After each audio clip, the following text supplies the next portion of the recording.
યોગાગ્નિ પ્રજ્વલિત થયો છે. દેહ જે છે આ યોગાગ્નિમાં તપ્ત થવા લાગ્યો અને ધીરે ધીરે દેહ બળવા લાગ્યો અને દેહ બળતો જોઈ આ યજ્ઞમાં ત્રાહી પોકારવા લાગ્યા છે.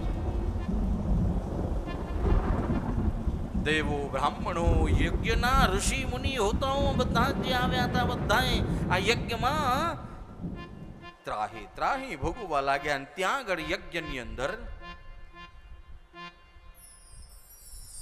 નંદીગણે માનો આ દેહ અગ્નિમાં ગયો અને અગ્નિમાં દેહ પ્રજ્વલિત થયો. એ સહન ન થઈ શક્યું. નંદીગણ ગયા છે અને મહાદેવ કૈલાસના શરણોમાં અને ભગવાન મહાદેવના શરણોમાં જઈ કહ્યું, પ્રભુ માએ પોતાનો અગ્નિ જે છે એ યોગાગ્નિ પ્રગટ કરી અને આ દેહને પ્રજ્વલિત કર્યો છે. અને તે વખતે ભગવાન મહાદેવનો મન જે છે ક્રોધથી અગ્નિ પ્રજ્વલિત જેમ થાય એવી અનેક ભયંકર ક્રોધથી આ બ્રહ્માંડ ડોલવા લાગ્યો.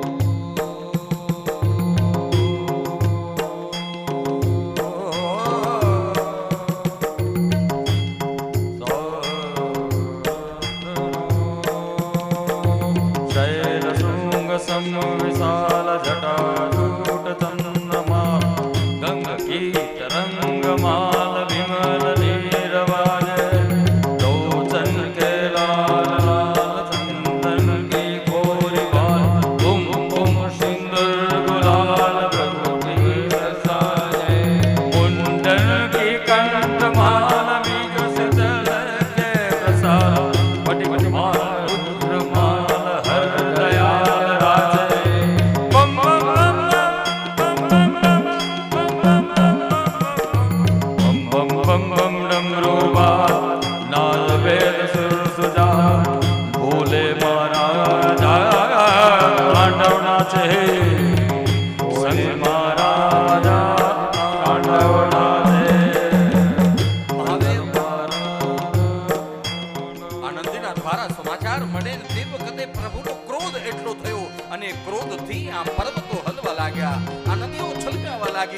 પર્વતના શિખર તૂટીને નીચે પડવા લાગ્યા છે અને ભગવાન મહાદેવે પોતાની એક શિખા તોડી જટા તોડી અને જટાને તોડી આમ પર્વત પર ઘા કર્યો.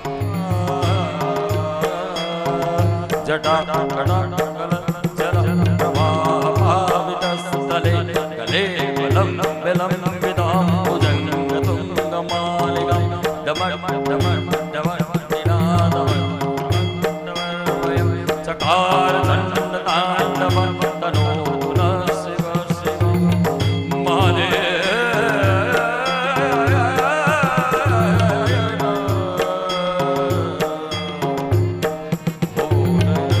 પર્વત પર જે જટા પછાડી એમાં બે ભાગ થયા. એક ભાગમાંથી વીરભદ્ર પ્રગટ થયું છે. ક્રોધાગ્નિ સ્વરૂપ વીરભદ્ર પ્રગટ થાય. 2000 ભુજાઓ છે વીરભદ્રની. સ્વરૂપ એની કાયા એટલી આ પૃથ્વીથી 10 આંગળ બહાર. આ પૃથ્વી પણ ત્યાં અમાપ બની ગઈ. આ પૃથ્વીની બહાર જેની કાયા છે. અનેક પ્રકારના જ્વર પ્રગટ થયા છે. 100 પ્રકારના જ્વર ઉત્પન્ન થયા. 13 પ્રકારના સંનિપાત ઉત્પન્ન થયા અને એ બીજી જટા જે છે ભયંકર મહાકાલીને ઉત્પન્ન કરે. જટા જટા સમ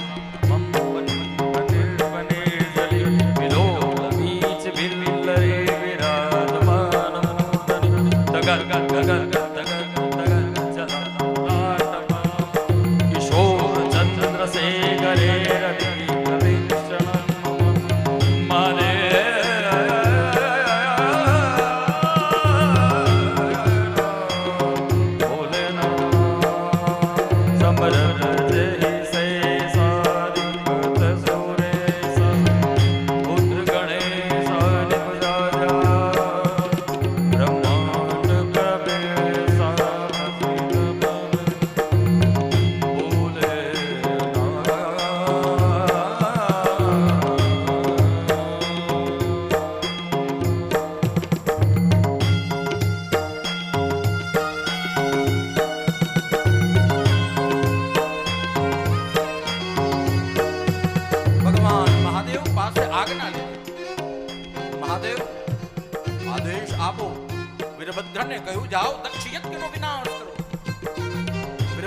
થયા છે અનેક ગણોની સાથે, ભૂત પિશાચોની ટોળીઓની સાથે.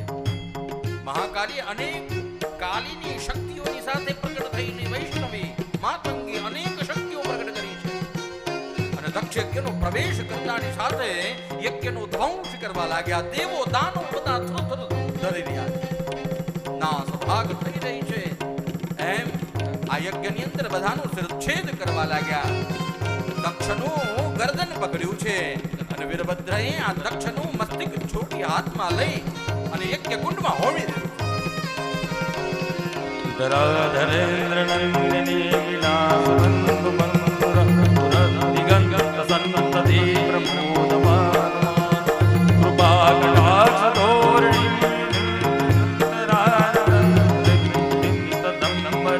મનો વિનોદ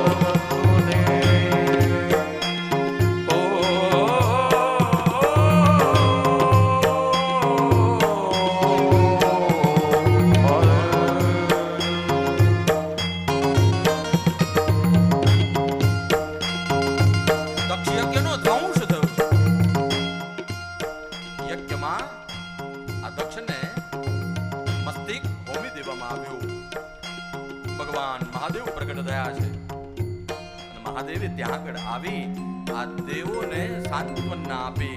યજ્ઞનો ધ્વંસ થયો.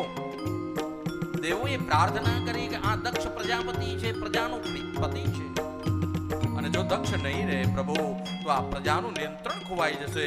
આપ કૃપા કરો, દક્ષને જીવિત કરો. ભગવાન કહે એનું મસ્તક તો યજ્ઞમાં છે, યજ્ઞમાં ભસ્મીભૂત થયેલી વસ્તુ પાછી નથી મળતી. અને તે વખતે નંદિકેશ્વરે આપેલું શ્રાપ પણ ત્યાં લાગેલો, પશુમુખ થાય માટે ભગવાને એ દક્ષને બકરીનું મુખ આપ્યું. અને દક્ષને તે વખતે ભગવાને બકરીનું મુખ આપી વરદાન આપ્યા. દરેક દેવો ત્યાં આગળ ઉભા છે, પ્રાર્થના કરે છે. મહાદેવે આ સતીનો દેહ હાથમાં લીધો છે અને બ્રહ્માંડની અંદર આ દેહને લઈને ફરે છે. માં ભગવતીના દેહને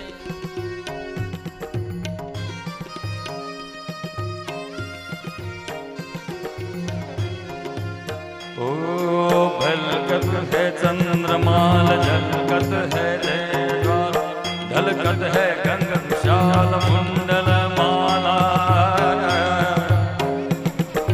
गर्भवक्त प्रणत पालना वर्णत सोनिहाल काट है फंदगा दीन दयाला शोभी योगी स्वरूप सहत ब्रह्म सीत धूप भस्म अनूप लेपनहारी सुंदर मूर्ति सम्राट हरदम जुग जोरी हाथ भजहूँ मम भीमनाथ शंकर स्वामी भजहूँ मम भीमनाथ शंकर स्वामी भजहूँ मम भीमनाथ शंकर स्वामी महादेव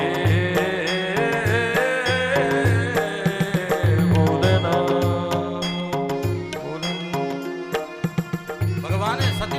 હાથમાં લીધો છે. આ બ્રહ્માંડ હજુ પણ શાંત નથી. ભગવાન મહાદેવનો ક્રોધાગ્નિ સહન ન કરી શક્યું. આ પૃથ્વી હાલમડોલ થઈ રહી અને વિષ્ણુદેવને પ્રાર્થના કરી, પ્રભુ આ મહાદેવનો પ્રકોપ શાંત નહીં થાય ને તો આ બ્રહ્માંડ પ્રલય પર જતું રહેશે. તે વખતે દરેક દેવોની પ્રાર્થના સાંભળી ભગવાન નારાયણ કહે, આ દેહ જ્યાં સુધી સતીનો હાથમાં હશે ત્યાં સુધી મહાદેવ શાંત નહીં બની શકે. સુદર્શન ચક્ર આજ્ઞા આપી અને સતીના દેહના એક દેહમાંથી 51 ભાગ થયા. ભગવતીના અનેક અનેક સ્થાનો પર એ ભાગ પડ્યા અને આજે એ 51 પીઠ શક્તિપીઠો તરીકે ઓળખાય છે. અને એમાં તે વખતે જે અગ્નિ હતો એ અગ્નિ જ્વાલામુખી પીઠ તરીકે ઓળખાય. આજે પણ પ્રમાણભૂત ભગવતીનો એ અગ્નિ પ્રગટ છે અને અનેક સ્વરૂપ ધરી ભક્તોનું કલ્યાણ કરવા માં ખૂણે ખૂણે આ ભારતની ભૂમિમાં બેઠા છે. સતીએ દેહત્યાગ કર્યો છે એક દેહના 51 ભાગ થયા, 51 શક્તિપીઠ બની છે. ભગવતીએ દરેક ખૂણે બેઠેલા ભક્તોના કલ્યાણ માટે આ લીલા કરી છે. આજે પણ શક્તિપીઠોનું પ્રમાણ છે. કોઈ અગર એ ભગવતીના ચરણે જાય, કલિયુગમાં પણ એવું પ્રમાણ છે. કલૌ ચંડી વિનાયકો, કલૌ ચંડી વિનાયકો. આ કલિયુગની અંદર પણ કોઈ ગણેશ અને ભગવતીની આરાધના કરે ને તો માં ભગવતી એના દુઃખ હરવા, દુઃખ દૂર કરવા પ્રગટ થાય છે. જે આ કથા સાંભળે છે, ભગવતીનું ચરિત્ર સાંભળે છે અને ખૂબ ભગવતી કૃપા આપે છે. આપણા વચ્ચે વરિયા સમાજના પ્રમુખ એવા રમેશભાઈ અને મહેન્દ્રભાઈ પ્રજાપતિ વરિયા સમાજના અગ્રણી અને સમાજના માટે નિત્ય અગ્રેસર રહી સમાજનું હિત ઈચ્છનાર, દિવસ રાત સમાજ માટે વિચારનાર એવા રમેશભાઈ અને એમની સાથે મહેન્દ્રભાઈ એ વરિયા સમાજના આગેવાન છે. એમને અહીંયા બોલાવી અને એમને ભગવાન મહાદેવની કૃપા મળે આ પોથીજી પાસે આશીર્વાદ લે. પધારો.